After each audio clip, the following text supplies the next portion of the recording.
তো 1 নম্বরে কি লিখছে, কতগুলো ব্লক আছে। অর্থাৎ এই যে চিহ্নটা আছে এর নাম হচ্ছে ব্লক। তাহলে এই চিহ্নটা এই চিত্রের ভিতরে কতটি আছে এটা আমাদের বের করতে হবে। তাই আমরা কীভাবে বের করব? দেখো এই যে চিত্রটা আছে এই চিত্রের ভিতরে 100টা ব্লক আছে, অর্থাৎ চিহ্ন সংখ্যা 100টা আছে।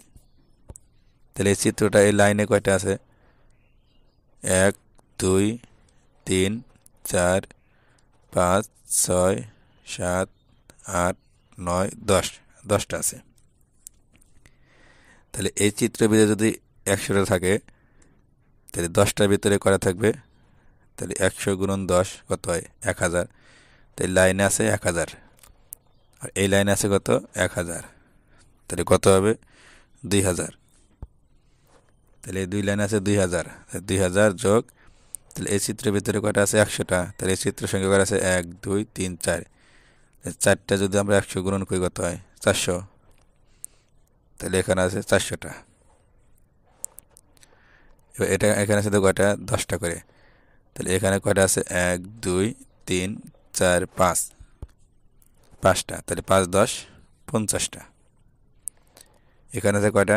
1 2 3 4 5, 5টা।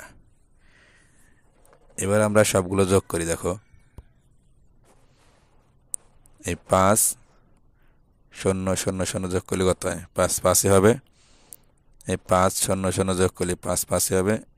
এই 4 শূন্য যোগ করলে কত হয়? 4 4ই হবে আর 2 2 হবে। তাহলে কয়টা হলো? 2455টি। অর্থাৎ এই ব্লকের সংখ্যা এখানে আছে 2455টি। প্রিয় ভিউয়ার্স, তৃতীয় শ্রেণীর অঙ্ক বিষয়ে ধারাবাহিক ভিডিও পেতে আমাদের চ্যানেলটিকে সাবস্ক্রাইব করে রাখুন এবং আপনার মূল্যবান মতামত কমেন্টের মাধ্যমে জানিয়ে দিন। ধন্যবাদ।